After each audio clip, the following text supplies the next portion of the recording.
Hello, and it's good to see you again in the last edition of Culture Mosaic in the Year of the Rat, wrapping up the lunar year. This week's instrument will lead you through various genres of art, from poems to jazz music and animation. As the year end draws near, it sparks a warm feeling of the Tết, or Vietnamese Lunar New Year, and the vivid images of traditional Vietnamese Tết markets. We will delve more into it through a famous poem written in 1939. Later on, Hanoi Jazz Band, with a collective of Hanoi-based musicians who hail from around the world, will cheer us up during these days with their high-energy performances that reflect their rich history. And last but not least, animators' creative lens have come up with new ways to depict history. Here we go. Tết Market showcasing cultural values through Đoàn Văn Cử's poetry. Meeting Hanoi Jazz Band, who has brought their high-energy performances to the Vietnamese audience. And Vietnamese filmmakers revitalize Vietnamese history through animation.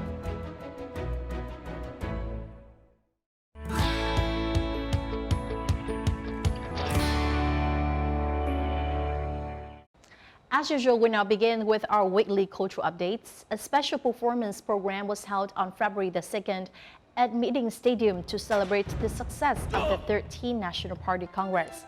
The program was organized by the Ministry of Culture, Sports and Tourism and the City of Hanoi. The large-scale event had three main parts and featured performances that honored the party leadership and promoted national solidarity. Previously, all performers and staff were tested for COVID-19. In addition, vehicles entering and leaving the area as well as the stage were all disinfected during rehearsal to ensure pandemic safety measures as well as security. Joining the joyful atmosphere of the 13th Party Congress and celebrating the Year of the Buffalo, recently the Vietnam Fine Art Museum held a sculpture exhibition titled Spring of the Country. The exhibition introduces to the public 36 works of bronze statues and reliefs by 29 authors of many generations and conveys the message of love for the homeland and national pride.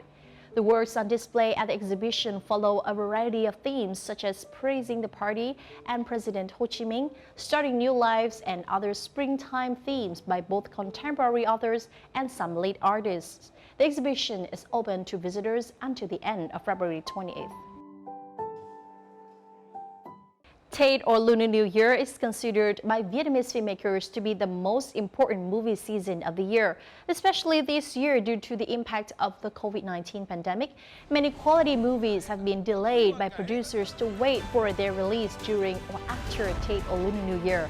Therefore, even months before the start of the Tết movie season, the film crews have been introducing new forms of promotion such as the martial arts show for Face Off 28 Hours to premiere the first trailer,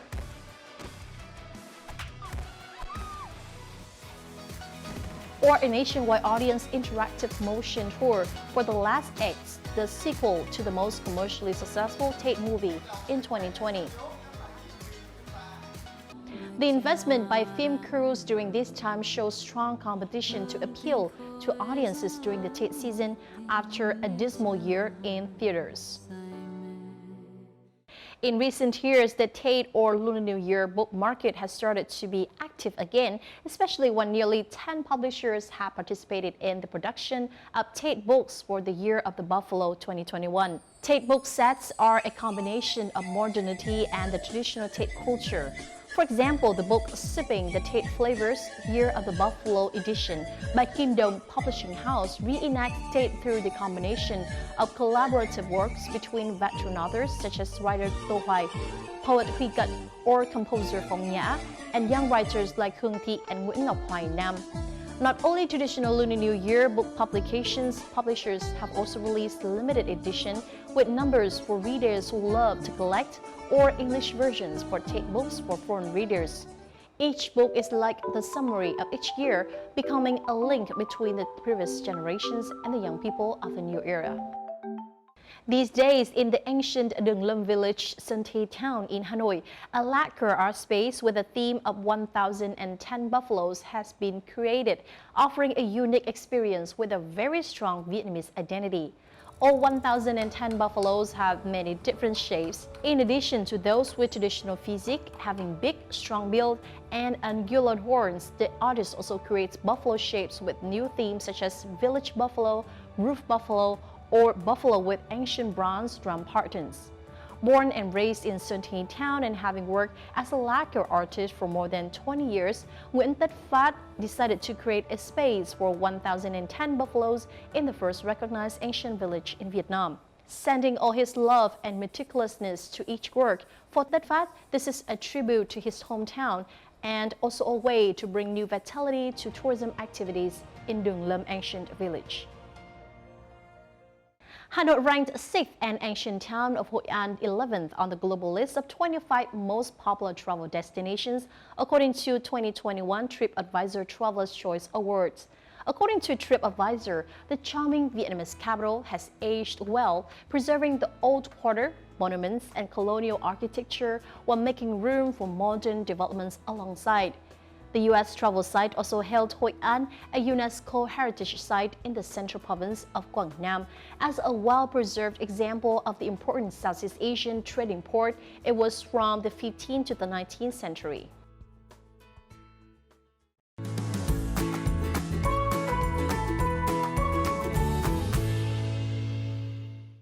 Tết holiday in Vietnam is characterized by square sticky rice cake, fatty pork, pickled onions, red parallel sentences, and especially Tết markets. For many people, traditional Tết markets have been embedded in their mind as one of the most unforgettable memories. On this special occasion, fulfilling life and neighborhood bonds spark a warm feeling that everyone has yearned for after a year of hard work. That's why Tết markets become a great source of inspiration for many Vietnamese artists, including late poet Đoàn Văn Cừ, whose famous poem Tết Market, written in 1939, has still gained popularity until now. Tết markets have changed a lot in the past 100 years, but Vietnamese traditional culture imbued with national identity have been well preserved through generations for thousands of years. As the legend goes, each year on December 23rd of the lunar calendar, the three kitchen gods go to heaven to deliver the annual report on the family's activities to the Jade Emperor. On this date, Vietnamese people hold a worshipping ceremony to see them off.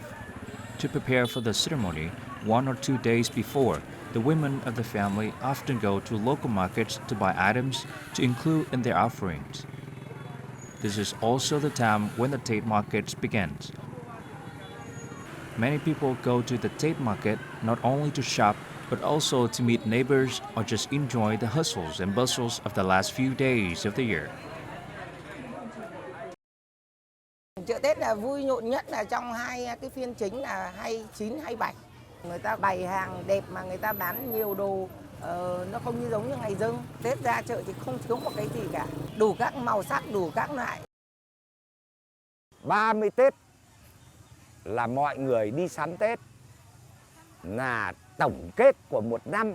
Thì cái chợ hôm 29 Tết là đủ mặt hàng để cho dân sử dụng. Người người đi mua sắm, nhà nhà phấn khởi. Mọi người đều đi mua lá dong về để gói bánh để ăn Tết. Các cháu nó mừng đến ngày Tết là bà đi mua thứ này thứ khác, nó về nó reo, nó nhảy, nó bảo sắp được ăn Tết rồi, nó phấn khởi lắm. In the countryside, the Tết market is where locally grown products and handicrafts are sold. The Tết market is much more crowded with people than regular everyday's market, as everyone hopes to prepare the best feast for their family during Tết holiday.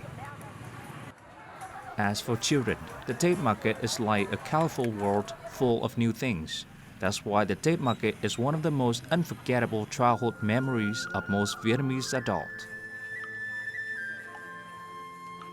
Tôi chỉ nhớ nhất kỷ niệm là phiên cuối cùng là mẹ thì nghèo không có tiền, mua quần mua áo thì cứ đòi đi mua quần mua áo. Thì mẹ khất đến phiên cuối cùng mẹ mới dắt ra chợ mua cho, mua được cái áo về thì sướng. 9 năm đầu đời tôi được sống ở nông thôn, chính sống ở cái vùng quê Nam Định. Những cái chợ ở vùng nông thôn ngày xưa là cả một cái niềm ao ước của lũ trẻ.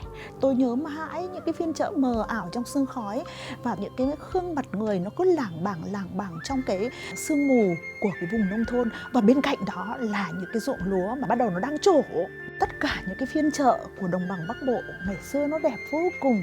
Những cái phiên chợ ở dưới tán gốc chai già hoặc là bên những cái cây đa cổ thụ ngay cạnh bến đỏ. Seeing Tate Market are an integral part of people's life, many have depicted the beauty of the market scene in poetry. Late poet Đoàn Văn Cử, the author of the poem Tate Market, was one of them. Dải mây trắng đỏ dần trên đỉnh núi, sương hồng lam ôm ấp nóc nhà tranh. Trên con đường viền trắng mép đồi xanh, người các ấp tưng bừng ra chợ Tết. Thì tôi biết hồi đó là tôi bao nhiêu tuổi, 55, 24, 55. Đó là viết thôi. Nhưng mà cái cảm xúc là từ năm lên 8 lên 9 cơ. Cứ 30 Tết là tôi lại phải đi chợ Tết. Để lúc thì đi chợ Yên, lúc đi chợ Viềng, đi chợ Lao. Nhưng mà cái nhiều cái hình ảnh điển hình là có phiên chợ này thì có cái cảnh ấy, phiên chợ khác lại có cảnh khác. Khi là tôi làm ấy thì tôi chỉ muốn rằng là quê hương tôi có cái chợ ấy và cái chợ ấy sẽ sống mãi với quê hương. Late poet Đoàn Văn Cử is called the poet of the countryside as his poetry tells stories centered around rural living. Although written more than 8 decades ago, Tate Market is still a beautiful poem in terms of word choice and content. The poem described the typical characteristics of a traditional Tate Market in the northern countryside in the past. Đọc thơ của nhà thơ Đoàn Văn Cử, chúng ta thấy không? Hình ảnh nó giàu vô cùng, nó giàu khủng khiếp, nhưng nó được nén trong những con chữ cực kỳ đắt giá. Đó là một cái sự quan sát cực kỳ tinh tế, một cái sự trải dài từ đầu chợ cho đến cuối chợ. Có những thứ nó đã biến mất trong cái đời sống hiện tại của chúng ta. Ví dụ là tranh Tết, con giống con má không còn nữa nhá. Thế rồi ông Đồ viết thơ, thậm chí là bây giờ rất còn ít phiên chợ mà còn những cái người bà vừa têm trầu vừa bán. Đấy chỉ là một câu chuyện rất là hoài cổ, nhưng mà đó nó là một cái vẻ đẹp vĩnh cửu. Một thầy khóa gò lưng trên cánh phản, tay mải nghiêng hí hoáy viết thơ xuân. Bà cụ lão bán hàng bên miếu cổ, nước thời gian gội tóc trắng phau phau. His poem also reminds people of familiar scenes of the Tate Market in their homeland. Những mẹt cam đỏ chót tựa son pha, thúng gạo nếp đong đầy như núi tuyết. Con gà trống màu thâm như cục tiết, một người mua cầm cẳng dốc lên xem. Chỉ nhìn vào cái chợ là chúng ta đã biết rằng văn hóa, nếp ăn, nếp ở và cái cách sống của cái dân tộc đấy. Tôi nghĩ rằng là khi chúng ta còn cây lúa, chúng ta còn trồng trọt thì chúng ta vẫn còn những cái phiên chợ rất đẹp, phiên chợ Tết. Mặc dù nó không còn như ngày xưa, nhưng mà nó vẫn là một cái phiên chợ của một cái người nông dân rất là cần cù. Họ lao động trên cái mảnh ruộng của họ và họ mang ra họ bán những cái thứ mà họ đã trồng cấy được. Những cái nét đẹp của chính dân tộc mình nó được cất giữ ở trong dân gian, nó được cất giữ ở trong những làng quê, ở những cái phiên chợ, ở những cái đình làng, cái bến nước. Những cái thứ đấy nó sẽ còn lại mãi với thời gian của chúng ta.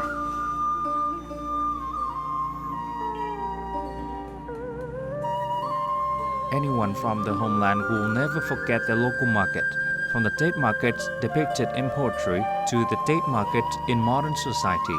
They will always remain the gathering places for neighborhoods to bond and the first places to spread the festive vibe of the Tate holidays all over the region.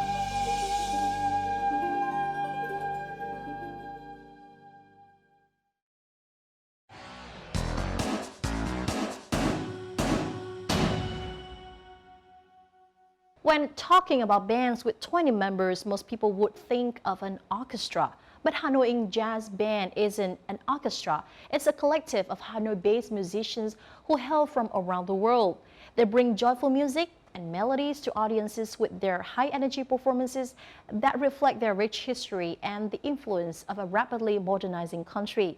We're going to learn more about Hanoi Jazz Band in this week's On the Mic. Hanoi Jazz Band was formed in Hanoi in December 2016. The band plays many genres of music, from jazz and funk to salsa, Latin, soul, and swing. The members of this multinational band hail from Germany, Japan, the US, the UK, France, Australia, Vietnam, and more. Though some members have joined the band as a hobby, some of them are multi-instrumentalists. The level of professionalism and musical skill is high.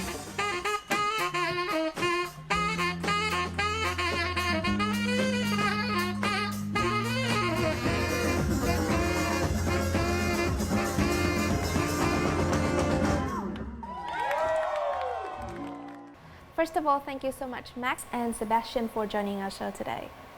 Thank you so much. We're happy to be here. So normal bands have about 5 members, but your band have up to 20 members. Why are there so many members in your band? So it fluctuates. Sometimes we have a lot of people. I would say normal is between 5 and 10, or maybe 15 for big events. As well, the benefit of having a lot of members is because people are busy and have different schedules. Many times certain people cannot make a show, so it's nice to have a large pool of people that you can sort of not choose from, but if someone can't make a certain show, it's not that we can't do the show, maybe we'll ask someone else. So we started with like a small band, maybe 4 or 5 people, and then continuously grew into the big band, because the dream was always to make big bands for big events. So slowly we started collecting more musicians. The maximum amount of people we've had on stage at one time is nearly 20 people. So we can wear a bunch of different hats. If they want something small, we can do small. If they want it big, we can do it big. If they want something in between, we can do that as well. What is the most difficult thing in managing such a large band? Because it's so many people, there's a lot of things to manage that it's hard for one person to take on all that responsibility. So we like to distribute it amongst different people, so then it's not just one person that's having to balance all of these different things. And important factors that help the band grow strong and be able to harmonize is the bonding between members. How did you make that happen? I think it starts with just having good relationships with one another. I think for the most part, we're all quite close. We're, a group of friends here that also make music. It's almost kind of the relationship first, and the music comes after. It's very organic and very unforced. What do you think makes Hanoi Jazz Band different? I believe that what makes the band different than most bands that you're going to see in Vietnam is the collection of musicians that we have. There's not a lot of bands that have as many musicians that we have, not to mention from all over the world.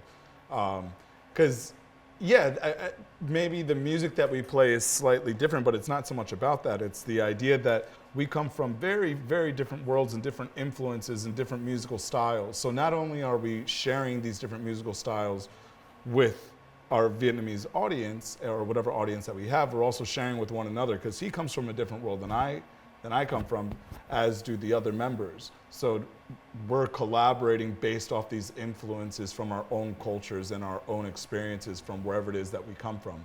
So that in itself makes it unique. Though they are based in Hanoi, Hanoi Jazz Band has toured in cities all over Vietnam, such as Hạ Long, Mũi Né, Sapa, Ho Chi Minh City, and in other countries, including Venice and Italy. Hanoi Jazz Band has performed in bars and hotels and played at festivals such as Quest, Monsoon, and other special events. They spread diversity, enthusiasm, and passion for music through their funky and energetic music and voices.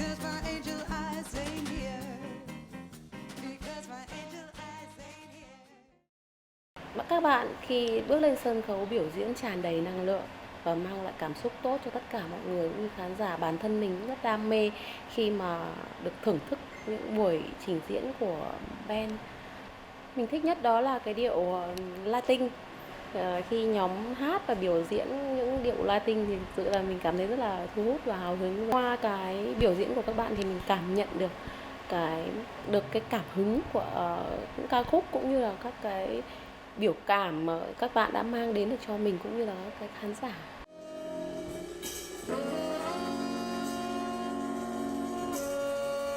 By joining the band, the members have gained a second family away from home. It's given members the opportunity to see and explore so much of the country they live in.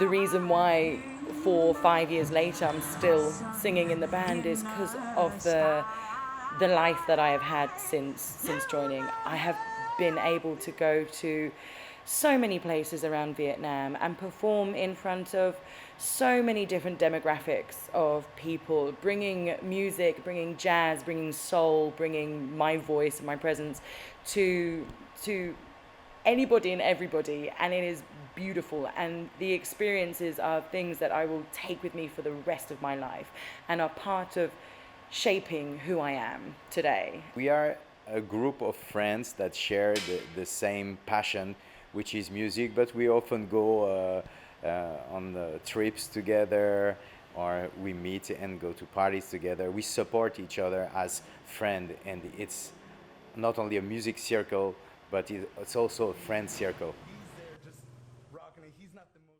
How do you celebrate Tet Vietnamese holiday as a band? Since a lot of people are off during that time, it's an opportunity for us to spend a bit of our free time with one another and maybe play some music, or maybe just not play music and hang out, have some food, and enjoy each other's company. You know, which I think Tet holiday, it's kind of what it's about, to be with family, to be with loved ones, and for all of us, the majority of us, we're not Don't from have here. family We don't over have here. family here, so it's no truer than now that, you know, the friends are the family that you choose, especially out here. So during these times, it's an opportunity for us to come together and spend time with one another and enjoy being with one another, like a family would. Last year's Tet holiday felt like the endless Tet holiday, the stay at home forever. We actually are very close to the flower market. I don't know. I think it's always nice to pass by the flower market at any time, just to go see the flowers. I buy more flowers here than I think I ever have in my life, just because they're there, and they're relatively inexpensive. And yeah, like the Vietnamese culture, they love the Vietnamese people. During Tet holiday, of course, you see flowers everywhere. So I try and get into the spirit. I buy my flowers and, you know, put them around my house.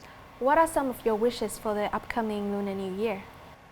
Lots of health, safety, prosperity. Hopefully we can say goodbye to the COVID-19 virus, and things can sort of go back to normal, and hopefully the year also brings lots of happiness and just overall good health to everyone. Again, thank you so much for joining our show, and we wish that the band will soon resume to its activities. Thank you very much. Happy New Year, and all the prosperity and great health to you.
The topic of history in Vietnamese animation has been gaining popularity among young people in recent years. In fact, in the past few years, a number of historical animation projects have been announced and released and have been well received by audiences. Through animators' creative lens, history has been depicted more vividly than ever. Showing historical events through cinema is how many young filmmakers have chosen to inspire their viewers, especially young audiences, to explore the different aspects of Vietnamese history.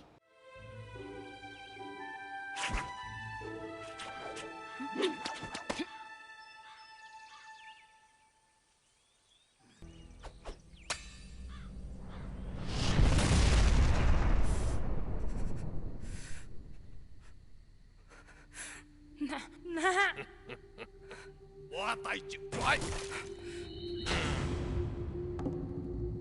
Về với thái thú nhà ta mà ăn sung mặc sướng đi.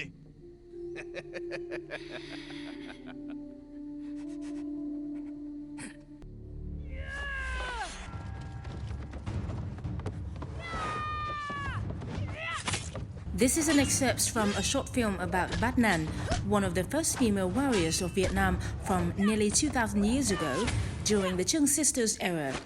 It's part of the She Kings animation project about the Chung Sisters that was released on YouTube, Facebook and Vimeo.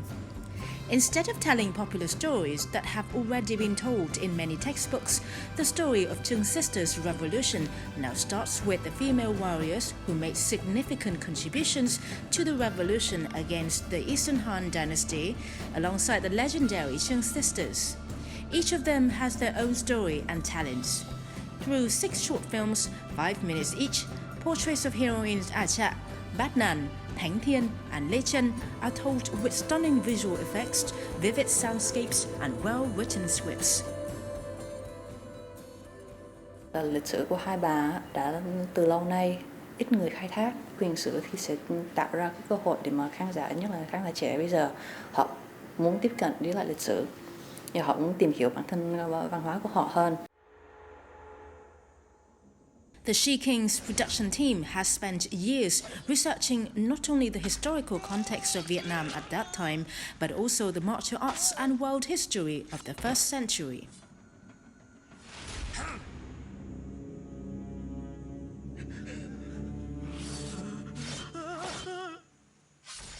Team đã phải nghiên cứu rất là nhiều về không chỉ là về văn hóa, lịch sử mà là cả về trang phục cũng như là giải phẫu học của con người, tức là cụ thể là người Việt Nam, để không giống anime của Nhật hay là tạo hình cơ thể của người da trắng ở châu Âu, của Mỹ. Có một cái đặc điểm rất là hay, ví dụ người châu Á mình nói chung hay người Việt Nam nói riêng thì khuôn mặt ấy thì thường cái bộ hàm nó hơi khác một tí, cho nên là khi tạo hình thì các họa sĩ đã chú ý rất kỹ để sao cho cái khuôn mặt của nhân vật nó có những nét đặc trưng rất là Việt Nam. However, researching a period that dates back thousands of years ago with limited resources is a big challenge to any filmmakers. The thought of giving up has come across their mind for times. Khi mà đã về thì ta chắc cũng muốn tìm hiểu về hai bà Trưng. Thì cái câu cửa miệng của tất cả mọi người là hai bà Trưng cưỡi voi và đánh giặc. Thế rồi mình không tìm hiểu được thêm rồi thì ta thấy nó là mất mát là khó. Để thể hiện những cái cảnh hành động hay thể hiện những bối cảnh nó rộng và có nhiều người thế thì các họa sĩ đã phải vẽ tay từng khung hình một. Điều này cần một tập thể gần 30 người của DD ở thời điểm đấy để sản xuất mỗi tập phim từ 3 phút rưỡi đến 4 phút thì bên mình sản xuất trong khoảng tầm phải từ 3 đến 4 tháng. Đấy là chưa tính phần tiền kỳ, phần kịch bản và phần hậu kỳ, phần dựng nữa. There have been a number of animated films about Vietnam's history announced in the past few years. Those projects were started with the love of young filmmakers for Vietnam's history and the strong belief that there's always a love for the country's history in each young person, and what is needed is a new way to convey those stories. Đuốc Mồi, a collective of young Vietnamese artists, has left a strong impression on audiences with their historical animated drama series Việt Sử Kiêu Hùng, or Valiant Vietnamese History, that recreates epic battles, significant historical figures and mysterious stories from Vietnamese history, and features a distinctive artistic style, professional voice acting and anthemic music. Meanwhile, young audiences are also looking forward to Hạc Thần Studios' Flaming Cổ Loa Citadel animation project, or Loa Thành Rực Lửa, a time travel series that includes colorful images and simple language with many historical and fantastical elements.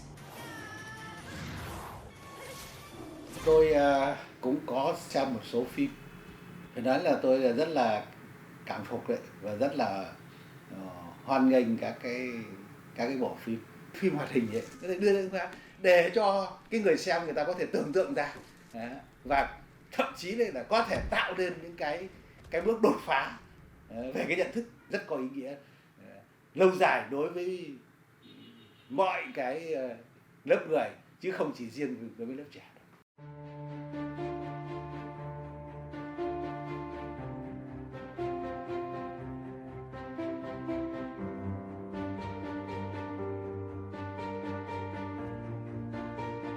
These projects have been well received by viewers, proving that their efforts have paid off. It can be said that young filmmakers have successfully inspired a sense of national pride and love for Vietnamese history in society.